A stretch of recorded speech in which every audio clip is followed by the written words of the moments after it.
Alright, what's up? Xbot Nation fans thereof. Gonna watch Matt here, and here's my Superman versus Batman spoiler complaint. Now, if you haven't seen my review for Batman vs. Superman, I'm just gonna go and put it in the comments below. If you haven't seen the movie yet, I'm gonna give you 5 seconds to go and click it, starting now. 5, 4, 3, 2, 1, 0. Am I the only one that thought Superman didn't have to die? If you didn't click it yet, don't complain to me. I'm serious. The second storyline that movie had, I figured it was going to have, was the death of Superman, which a storyline from the early 90s. I collected that. And in that storyline, yes, Superman did have to die, not just because it's called the death of Superman.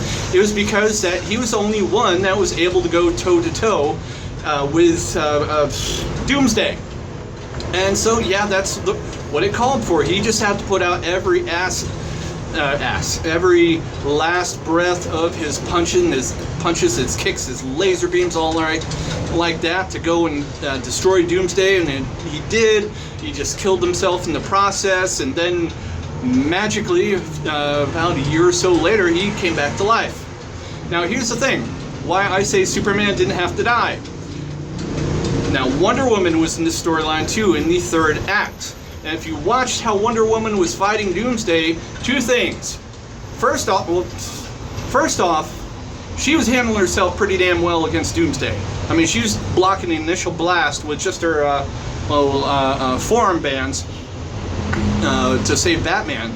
And then, while she was just fighting Doomsday and getting knocked around by him, she was doing a pretty damn good job holding her own. Especially since there were a few times where she was just knocked off and start flying to the side, and then she'd get up and she'd be smiling like she was enjoying it. So Superman didn't have to take that spear and do a whole self-sacrifice thing and just fly towards Doomsday and just jab it right into his chest. He didn't need to do that at all. Since Wonder Woman was handling herself pretty well, he could have done something like in X-Men. Old school X-Men comics with, what was it? There's a move called the Fastball Special with Colossus and Wolverine. And in the comics, if you don't know about that, Wolverine, he's not as tall as Hugh Jackman. Hugh Jackman's 6'2", and Wolverine's 5'2". And so, yeah. Or what Colossus used to do was just pick up Wolverine, just throw him, and Wolverine would just fly with his claw stuck out to go and slice his way through something. That's exactly what they could have done.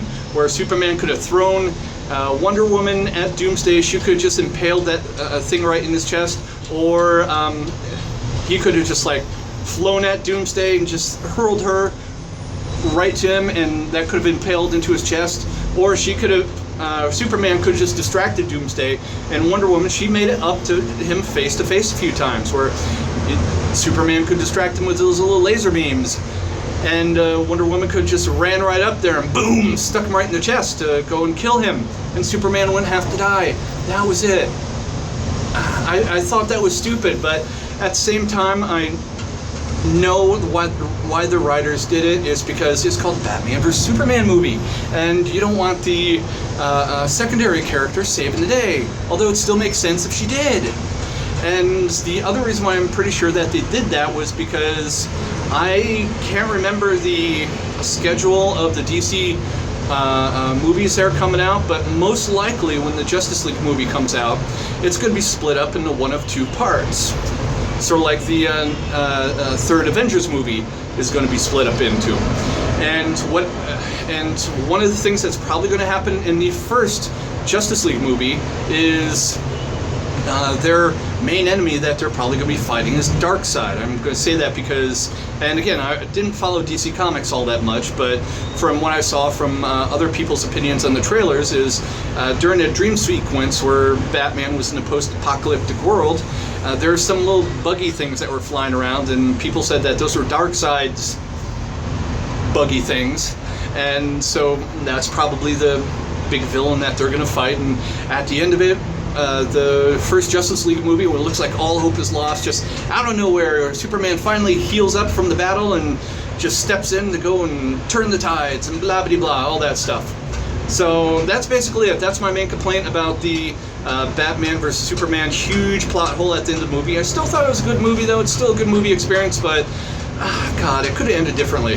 That's just my main complaint right there. So guys, just go ahead. Talk to me in the comments below. Give me a thumbs up, thumbs down, whatever. Tell me, do you think I'm right on the money with that? Do I have a good theory of how the movie should have ended? Am I a stupid idiot? What do you think? Okay, guys, that's it. Gotta watch them out. So no, sir.